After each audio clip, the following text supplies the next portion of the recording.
నమస్కారం. నా పేరు శ్రీనివాసులు పాలెపు వీరబ్రహ్మేంద్ర స్వాముల వారి ప్రచార పరిషత్. ఈరోజు యాదృచ్ఛికంగా పూజనీయ బ్రహ్మపదం అధినేత శ్రీ కృష్ణమాచార్య గారి ఆడియో వీడియో కొంచెం చూడడం జరిగింది. ముఖ్యంగా వారు వీరబ్రహ్మేంద్ర స్వాముల వారి మఠములో ఆచార వ్యవహారాల గురించి, ముఖ్యంగా మఠాధిపతుల ఎంపికకు సంబంధించినటువంటి ఆచార వ్యవహారాల గురించి కొన్ని మాట్లాడారు. వారి మాటలు వినుట నాకు ఆశ్చర్యకరమైనటువంటి సంభ్రమాశ్చర్యాలకు గురి చేసినది. నాకు ఇప్పటి వరకు వారు వీరబ్రహ్మేంద్ర స్వామి వారి తత్వము, మఠముకు సంబంధించినటువంటి ఆచార వ్యవహారాలు అన్ని సమూలంగా తెలిసిన వారు అనేటటువంటి ఒక ఆలోచన ఉండేది. పూజ్య కృష్ణమాచార్యులు నిశిరాత్రిలో ఎవరైనా నిద్ర లేపినా కూడా జై వీరబ్రహ్మ జై గోవిందమాంబ జై అంటారు. వారికి వీరబ్రహ్మేంద్ర స్వాముల వారి మీద అంతటి భక్తి భావన, అచంచలమైనటువంటి విశ్వాసం ఉన్నవారు. వారు ఈరోజు మాట్లాడినటువంటి వీడియోలో ప్రెస్ నోట్లో ఏ విధమైనటువంటి అవగాహన లేకుండా వీరబ్రహ్మేంద్ర స్వాముల వారి మఠాధిపతుల పరంపర, దానిలో ఉన్నటువంటి ఆచార వ్యవహారాలను చెప్పినట్లుగా గమనించి, గతంలో కూడా ఇలాంటి అపోహలు అనేక మంది సోషల్ మీడియా ద్వారా పుకార్లను షికార్లుగా ర్యాకెట్ స్పీడ్తో ప్రచారాలు చేస్తుండగా అనేకమైనటువంటి సామాన్య భక్తజనము, శిష్యులు అలాంటి అపోహల్లో ఉన్నారని ఈ వీడియో చేయడము జరిగింది. ఈ వీడియో శ్రీ కృష్ణమాచార్య గారికి సమాధానంగా వారికి తెలియచేయడానికి చేసింది మాత్రమే కాదు, వారికి తెలియచేయాలంటే నేను డైరెక్ట్ గా వారికి పర్సనల్ గా పంపించగలను. ఇది కేవలం శిష్యులని, భక్త సమాజాన్ని, ఇతర పీఠాధిపతులని దృష్టిలో ఉంచుకొని చేసినది. మీకు దీనికి సంబంధించినటువంటిది ఆధారాలను మన పూర్వ మఠాధిపతులు వీరభోగ వసంత వెంకటేశ్వర స్వాముల వారి కుమారుడైనటువంటి వెంకటాద్రి స్వామి వారు ఆవిష్కరణ చేసినటువంటి గ్రంథములో వారి ధృవీకరించినటువంటి ఆధారాలతో మీకు ఇస్తూ ఉన్నాను. దయచేసి ఈ స్క్రీన్ ని చూడండి, జాగ్రత్తగా ఫాలో.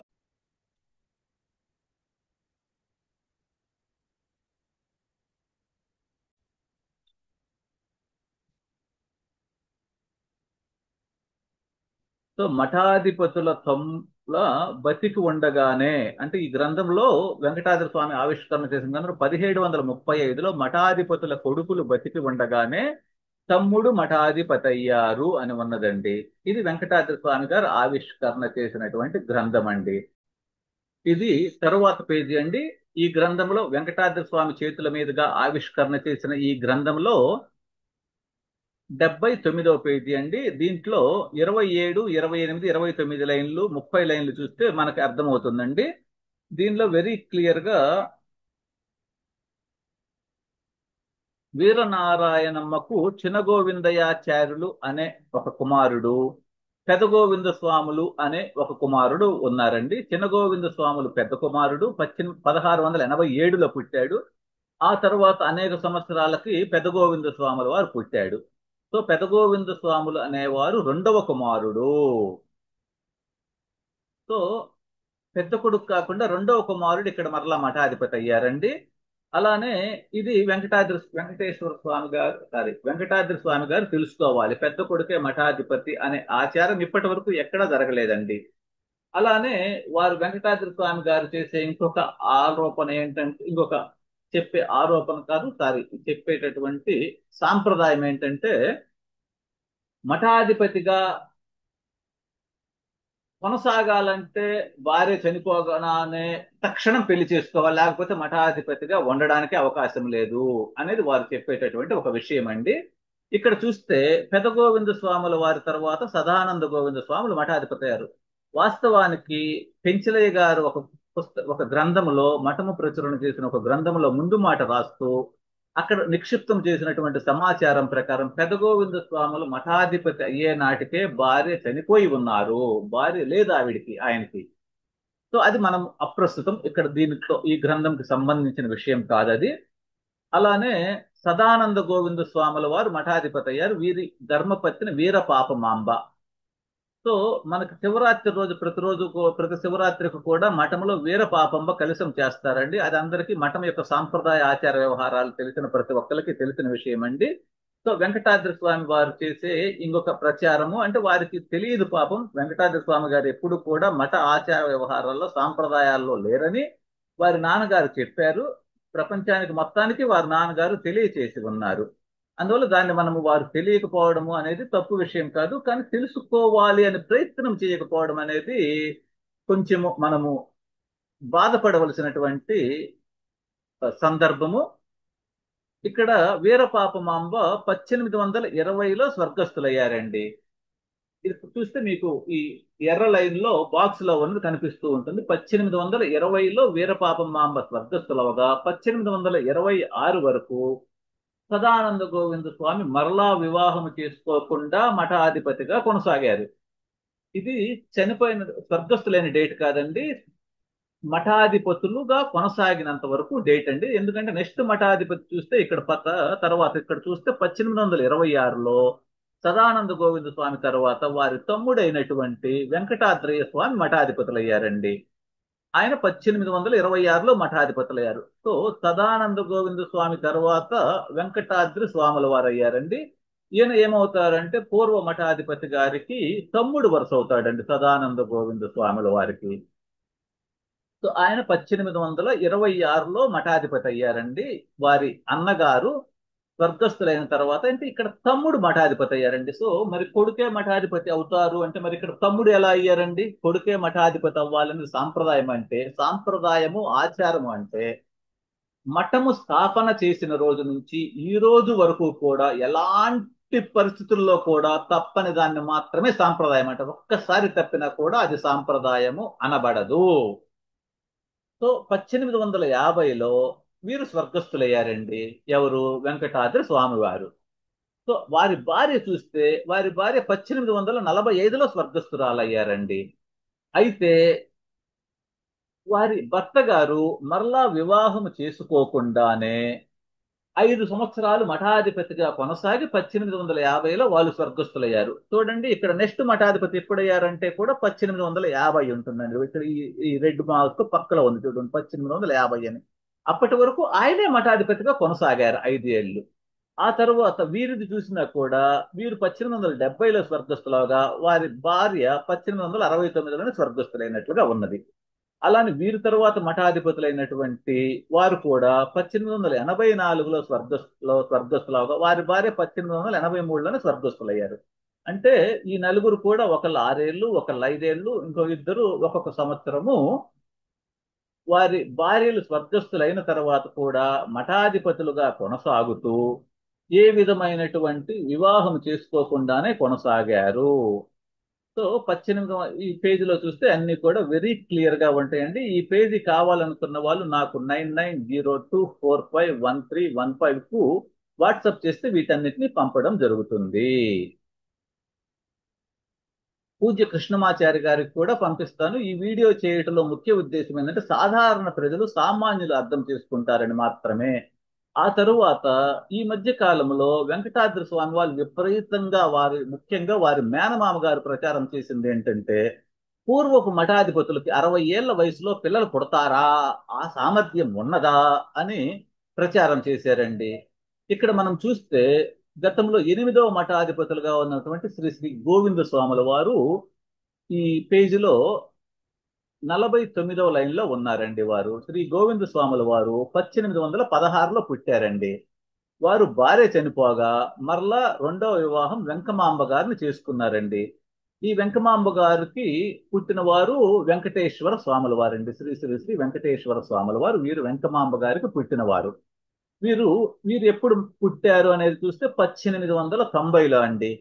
1890లో వీరు పుట్టగా ఆ టయానికి మనము 1890కి మనము లెక్క కడితే 1816 నుంచి 1890 వరకు లెక్క కడితే వీరు పుట్టినప్పటికీ అంటే వెంకటేశ్వర స్వాముల వారు పుట్టే నాటికి వారి తండ్రి అయినటువంటి గోవింద స్వాముల వారి వయసు 74 సంవత్సరాలండి. 74 సంవత్సరాల వయసులో గోవింద స్వాముల వారికి వెంకటేశ్వర స్వాముల వారు పుట్టారు. వారు రెండవ భార్య సంతతి వారు. ఆ రెండవ భార్య సంతతి వారే ఇప్పటికీ మఠాధిపతులుగా కొనసాగుతున్నారు.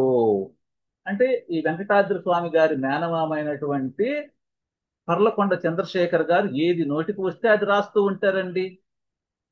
అలా మఠము మీద తప్పుడు ప్రచారాలు చేయవచ్చు, మఠాధిపతుల వంశం మీద తప్పుడు ప్రచారాలు చేయవచ్చు అనేటటువంటిది వారికి జన్మతః వచ్చిన హక్కులాగా భావిస్తారు లాగా ఉందండి.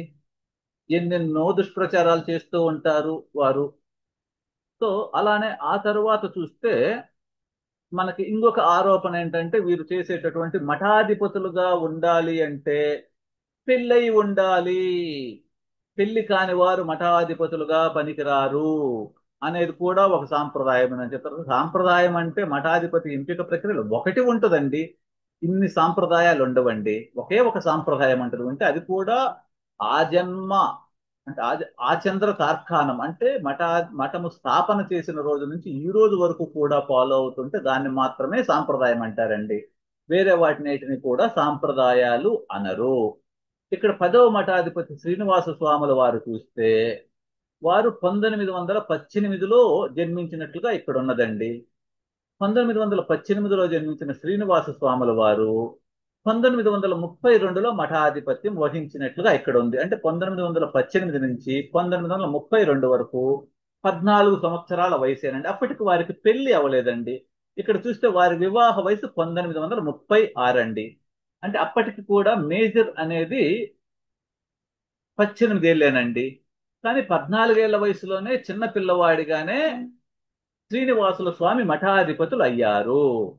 వివాహం కూడా అవ్వకుండానే అయ్యారు. అంటే వెంకటాద్రి స్వామి వారు చేసే మూడవ ప్రచారం కూడా ఇది తప్పండి. వారు కేవలం అవగాహన రాహిత్యంతో చేస్తూ ఉన్నారు.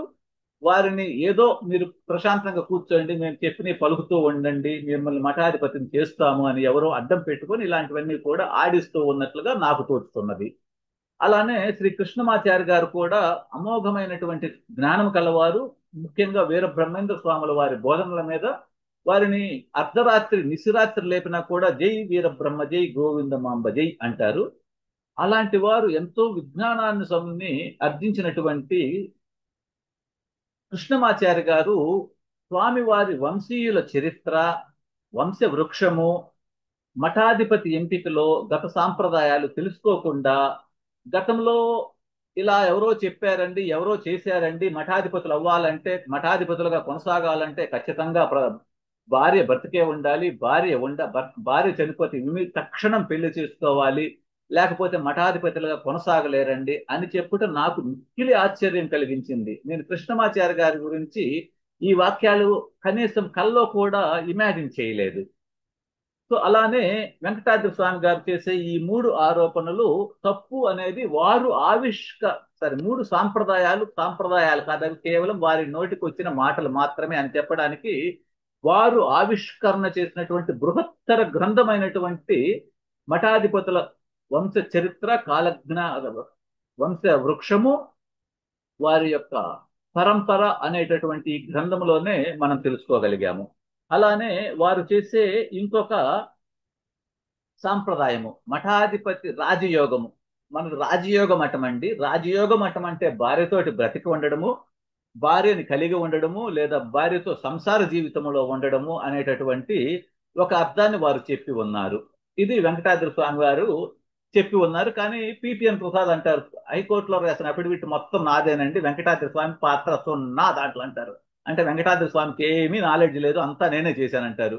కానీ సంతకం పెట్టింది వెంకటాద్రి స్వామి గారు కాబట్టి అది మనం వెంకటాద్రి స్వామి గారి మాటలుగానే పరిగణించవలసి ఉంటుంది. వారు చెప్పిన దాంట్లో రాజయోగం అంటే భార్యతోటి సంసారం చేయడము, భార్యతోటి బ్రతికొండడము, భార్యతోటి పూజలు చేయడము, ఈ 3 అర్హతలు ఉంటే చాలండి, మఠాధిపతి ఇంకేమీ అర్హతలు అవసరం లేదండి అన్నట్లుగా చెప్తూ ఉంటారు వారు. సో ఇది ఎక్కడ కూడా గురుస్థానాలకు ఇలాంటి అర్హతలను నిర్దేశిస్తారు అంటే అది ఎవరైనా సామాన్య ప్రజలు కూడా నవ్వుకుంటారు. గురుస్థానాల్లో ఆ గురుస్థానానికి సంబంధించినటువంటి అర్హతలు ఉండాలి, కానీ సంసార జీవితాల్లో ఉండడము, భార్యతోటి జీవించి ఉండడము, ఇలాంటి అర్హతలనే ఎవరన్నా భావిస్తారండి. సో అలానే రాజయోగి అనే దానికి ఎక్కడ కూడా ఏ వేదిక గ్రంథంలో కూడా అలాంటి అర్థాలు చెప్పలేదండి. అలానే గృహస్థు అనగా గృహమునందు ఉండువాడు అనేటటువంటి అర్థము మన పూజ్య శ్రీనివాస స్వామి వారు ప్రచురణ చేసినటువంటి వీరబ్రహ్మ ప్రబోధిని అనేటటువంటి గ్రంథములో 1943లో వేద పరిశోధకులు డాక్టర్ కడివేటి నర్సారెడ్డి గారు రాసినటువంటి గ్రంథంలో చెప్పారండి. గృహస్థు అనగా గృహమునందు ఉండువారు అంటే అన్నదమ్ములతో కానీ, అక్క చెల్లెలతో కానీ, తల్లిదండ్రులతో కానీ, వేరే బంధుమిత్రులు ఎవరితోటైనా గృహములో నివసిస్తూ ఉన్న వారిని గృహస్థు అంటారు. గృహస్థు ఆశ్రమంలో ఉన్నవారు వివాహం చేసుకునే వెసులుబాటు కలిగి ఉంటారు. కావాలంటే వివాహం చేసుకోవచ్చు, వద్దు అంటే ఊరుకోవచ్చు. అది దాని అర్థం అండి. గృహస్థు ధర్మము యొక్క అర్థము అది. ఇది నేను చెప్పేది కాదండి, మన పూజ్య మఠాధిపతులు గారు చెప్పినదండి. అలానే తదుపరి రాజయోగి అనే దానికి కూడా వెంకటాద్రి స్వామి గారు చెప్పిన అర్థం చెప్పాను కదండి. ఆ అర్థాన్ని ఈశ్వరీమాత ఎలా చెప్తున్నారు అనేది మనము ఇప్పుడు చూద్దామండి. ఈ స్క్రీన్ షాట్ వేరే స్క్రీన్ ప్రింట్ షేర్ చేస్తాను. దానికి మీరు చూస్తున్నటువంటి ఈ స్క్రీన్ ప్రింట్ చూస్తే మీరు క్లియర్ గా ఇక్కడ పైన చూడొచ్చండి. శ్రీ ఈశ్వరమ్మ చరిత్రము మఠముకి మూల గ్రంథాలైనటువంటి చాటుకొండ సుబ్బయ్య గారిచే రాసిన వీరబ్రహ్మం గారి చరిత్ర, వీరబ్రహ్మం గారి సంతాన చరిత్రము, ఈ రెండు గ్రంథాలను మూల గ్రంథాలుగా, ప్రామాణిక గ్రంథాలుగా వీరబ్రహ్మేంద్ర స్వాముల వారి మీద పరిశోధనలు చేసిన అందరూ కూడా పరిగణించడం జరిగింది. ఈవెన్ మఠము కూడా అలానే పరిగణించారు. దీనికి 400 సంవత్సరాల చరిత్ర, సావనీరులో కూడా 400 సంవత్సరాల జన్మదిన సావనీరులో కూడా దీన్ని ప్రచురణ చేయడం జరిగింది ఈ గ్రంథాల గురించి. ఇక్కడ చూస్తే ఇది ఈశ్వరమ్మ చరిత్ర అనే భాగము 78వ పేజీలో ఉన్న భాగంలో ఉందండి. దీంట్లో రాజయోగము గురించి వీరబ్రహ్మేంద్ర స్వాముల వారు ఏమి చెప్పారు, సిద్ధయ్యకి ఏమి చెప్పారు, తర్వాత గోవింద స్వాములకు ఏమి చెప్పారు, గోవింద స్వాములు ఈశ్వరీమాతకు ఏమి చెప్పింది, ఈశ్వరీమాత వారి యొక్క శిష్యుడైనటువంటి యోగి సుబ్బయ్యకు, భక్తాదులకు ఏమి చెప్పారు అనేది మనం చూద్దామండి ఇప్పుడు. సో ఇది ఒక కంద పద్యం అండి. సంసారమునందుండియు సంసారము మిథ్య చేసి సర్వము తానై సంసారమందు నిలిచిన సంసారే రాజయోగి సత్యము సిద్ధ. ఇది వీరబ్రహ్మేంద్ర స్వాముల వారి ఉపదేశం అండి. సిద్ధయ్య గారికి, వారి మఠాధిపతిగా నియమించినటువంటి గోవింద స్వాముల వారికి ఇద్దరికి ఉపదేశించిన విషయం ఇది. అంటే రాజయోగి అంటే ఏంటి అనేది ఇక్కడ మనకు ఉన్నదండి. దీంట్లో మనం కిందకి వెళ్తే ఆ కంద పద్యం యొక్క అర్థము, ఈశ్వరీ మాత ఏం చెప్తుందంటే, నీకును భక్తాదులకును నీకును ఈ రాజయోగము తెలిపితిని. ఈ రాజయోగమందున్న వారలు అంటే అర్థం ఏంటంటే, ఈ రాజయోగంలో ఆల్రెడీ అప్పటికే ఉన్నవారు. సంసారమందుండినను అంటే ఆ రాజయోగంలో ఉన్నవారు సంసారములో ఉన్నా కూడా, అంటే దాని అర్థం రాజయోగ అయ్యుంటే సంసారంలో ఉండడం అనే అర్థమైనప్పుడు ఇలా చెప్పరు కదండి. ఈశ్వరీ మాత వీరబ్రహ్మేంద్ర స్వాముల వారు చెప్పినవి, సిద్ధయ్యకు ఉపదేశించినవి, గోవింద స్వాములకు ఉపదేశించినవి, గోవింద స్వాములు తరతరాలుగా చరిత్రలో శిష్యులకి భక్తులకు ఉపదేశించింది. అలానే ఈశ్వరీ మాత ఉపదేశించింది కూడా తప్పు. రాజయోగం అంటే భార్యతోటి సంసారం చేయడము, భార్యతోటి జీవించడము, భార్యతోటి ఇంట్లో ఉండడం, భార్యతోటి పూజలు చేయడము అనేటటువంటి ఒక అర్థాన్ని, ఒక పుకార్లని రాకెట్ స్పీడ్ తో వెంకటాద్రి స్వామి గారి మనుషులు భక్త సమాజము, శిష్య సమాజంలో ప్రచారం చేశారండి. కానీ ఈశ్వరీ మాత చెప్పింది ఏంటి, రాజయోగమందున్న వారు అంటే రాజయోగంలో ఆల్రెడీ ఉండున్న వారు సంసారమందుండినను అంటే రాజయోగంలో ఉండిన వారు సంసారమందుండినని ఎందుకు చెప్పాల్సి వస్తుందండి? సంసారంలో ఉండడమే రాజయోగం అయితే. సో మీరు ఎవరైనా తెలియని వారు రాజయోగం అంటే ఏంటి, రాజయోగి అంటే ఏంటి అనేది మీరు గూగుల్లో తెలుగులో కానీ ఆంగ్ల భాషలో కానీ సెర్చ్ చేస్తే మీకు అనేకమైనటువంటి హైందవ మతానికి సంబంధించినటువంటి, వేద సంస్కృతికి సంబంధించినటువంటి వెబ్సైట్స్ లో ఉంటుందండి. ఈ రాజయోగం అనేది మెడిటేషన్, జ్ఞానము, ఆధ్యాత్మికత ఇలాంటి వాటిల్లో చిట్ట చివరి అంకం అండి రాజయోగం అనేది. సో ఇది తెలుసుకోకుండా, ఇలాంటి ఆధ్యాత్మికమైనటువంటి జ్ఞానము తెలుసుకోకుండా అనేకమైనటువంటి వారు రాజయోగి అంటే పెళ్లి చేసుకోవడము, పెళ్ళాంతో సంసారం చేయడము, పెళ్ళాంతో జీవించడం, పెళ్ళాంతో కలిసి పూజలు చేయడం అనేటటువంటి విపరీత అర్థాలు ప్రచారంలో చేస్తున్నారండి. వాటిని ఏ విధంగా కూడా మీరు దయచేసి నమ్మవద్దు. వీర బ్రహ్మేంద్ర స్వామి వారి శిష్యులు, భక్తులు ప్రామాణిక గ్రంథాలైనటువంటి మఠము మూల గ్రంథాలను పరిశీలన చేయండి. వాటిలో ఏమున్నది, వీర బ్రహ్మేంద్ర స్వాములు వారు ఏమి చెప్పారు, సిద్ధయ్యకి ఏమి బోధించారు, సిద్ధుడు శిష్యులకు ఏమి బోధించాడు, గోవింద స్వాములకి వీర బ్రహ్మేంద్ర స్వాముల వారు ఏం బోధించారు, గోవింద స్వాములు ఈశ్వరీ మాతకు ఏం బోధించారు, ఈశ్వరీ మాత శిష్యులకు ఏం బోధించింది అనేది మాత్రమే మనం ప్రామాణికంగా తీసుకోవాలి. మిగతా ఏ విధమైనటువంటి అంశాలను మనం ప్రామాణికంగా తీసుకోరాదు అనేది మనం తెలుసుకోవలసినటువంటి విషయం అండి. ఈ చిన్న వీడియో ద్వారా మీరందరూ తెలుసుకున్నది ఏంటంటే, మఠములో మఠాధిపతులు అవ్వాలంటే పూర్వపు అంతకుముందు మఠాధిపతులకు పెద్ద కొడుకే అయ్యుండాలి అనేది కేవలం అపోహ మాత్రమే, అది అవాస్తవం. అలానే మఠాధిపతులుగా ఉండాలి అనుకున్నవారు భార్య చనిపోగానే స్వర్గస్థులోగానే తక్షణం పెళ్లి చేసుకోవాలండి. ఇది గృహస్థ ధర్మాచరణ. పెళ్లి చేసుకోకపోతే ఆయన మఠాధిపతిగా దిగిపోయి మూలన కూర్చోవాలండి అని జరిగినటువంటి ప్రచారం కూడా తప్పు అనేది మీరు తెలుసుకున్నారు. నలుగురు మఠాధిపతులు భార్య చనిపోయిన తరువాత కూడా మఠాధిపతులుగా కొనసాగారు. అలానే తదుపరి 60 సంవత్సరాల వయసులో పిల్లలు పుడతారా అని వారి నాన్నగారి మీద సందేహాలు ప్రచురణ చేపించారు అనే వెంకటాద్రి స్వామి గారే ఇది చేపించారనేది నా నమ్మకం. వాస్తవం వారికే తెలుసు. చేసింది మాత్రం వెంకటాద్రి స్వామి గారి మేనమామైనటువంటి పర్లకొండ చంద్రశేఖర్ గారు. వారు కూడా తెలుసుకోవాల్సింది ఏంటంటే, వారి పూర్వీకులలో వీరికి మూలమైనటువంటి శ్రీ గోవింద స్వాముల వారికి 74 ఏళ్ల వయసులో పిల్లలు పుట్టారండి. వీరందరూ కూడా వారి సంతతి వారేనండి. ఇప్పటి మఠాధిపతులు, ఇప్పుడు ఉన్నటువంటి వంశీయులందరూ కూడా 74 ఏళ్ల వయసులో గోవింద స్వాముల వారికి పుట్టినటువంటి వెంకటేశ్వర స్వాముల వారి నుంచి వచ్చిన సంతానమేనండి. తరువాత నెక్స్ట్ తెలుసుకున్న ఇంకొక అంశం ఏంటంటే, పెళ్లి కాకుండా మఠాధిపతులు అవడానికి లేదు, చిన్న పిల్లలు మఠాధిపతులు అవడానికి లేదు, అది మా వంశం మా మఠం ఒప్పుకోదు, మా మఠంలో అలాంటి సాంప్రదాయం లేదు అని ఇంకొక అబద్ధపు ప్రచారాలు ర్యాకెట్ స్పీడ్ తో ప్రచారాలు జరిగినాయండి. ఇది కూడా అవాస్తవం. వీరి వెంకటాద్రి స్వామి గారి జేజి నాయన అంటే తండ్రికి తండ్రి, పూర్వ మఠాధిపతుల తండ్రి గారైనటువంటి శ్రీనివాసుల స్వామి వారు 14 సంవత్సరాల్లోనే మఠాధిపతులు అయ్యారు. అప్పటికి వారు అవివాహితులు అని తెలుసుకోవాలి. అలానే మరొక్క విషయం మీరు తెలుసుకోవాల్సింది ఏంటంటే, మన పక్కనే ఉన్నటువంటి ఈశ్వరీ మాత మఠంలో కూడా శివకుమార స్వాముల వారు మఠాధిపతులుగా అయినది వివాహము కాకుండానే అవివాహితులుగానే మఠాధిపతులయ్యారు వారు. ఇది అందరికీ తెలిసిన విషయమే కానండి. ఇది నేను చెప్పవలసిన అవసరం లేదు మీకు. ఇది నేను అబద్ధం చెప్పవలసిన అవసరం లేదు. మీరు ధృవీకరణ కూడా చేసుకోవచ్చు. సో ఇలాంటి ఎన్నో విషయాలు వీరబ్రహ్మేంద్ర స్వాముల వారి మఠంలో సాంప్రదాయ ఆచార వ్యవహారాల గురించి పూజ్య కృష్ణమాచారి గారికి తెలిసినట్లుగా లేదు. వారికి పర్సనల్ గా కూడా ఈ పుస్తకంలోని పేజీలు పంచడం జరుగుతుంది. వారంటే మాకు ఎంతో గౌరవభావం ఉన్నది. వారు ఎంతో ప్రచారం చేస్తుంటారు వీరబ్రహ్మేంద్ర స్వాముల వారిని. రోజు అనేకమైనటువంటి గంటలు వీరబ్రహ్మేంద్ర స్వాముల వారి ప్రచారంలోనే ఉంటారు, అనేక గంటలు. వారి నిద్రలో లేపినా కూడా జై వీరబ్రహ్మ జై గోవిందమాంబజీ అంటారు. అది వారికి వీరబ్రహ్మేంద్ర స్వాముల వారి పట్ల ఉన్నటువంటి అచంచలమైనటువంటి విశ్వాసం. ఈ వీడియోని వారు విమర్శగానో వేరే రకంగానో తీసుకోవద్దు, వ్యక్తిగతంగానో. ఇది వారి కోసం మాత్రం చేసిన వీడియో కాదు. ఇది సామాన్య భక్తులకు, శిష్యులకు కూడా మఠం యొక్క సాంప్రదాయ వ్యవహారాలు తెలుసుకోవాలని, గతంలో చరిత్రలో ఎలా మఠాధిపతులయ్యారని తెలుసుకోవాలి అనేటటువంటి ఉద్దేశంతో చేసినటువంటి వీడియో. ధన్యవాదములు.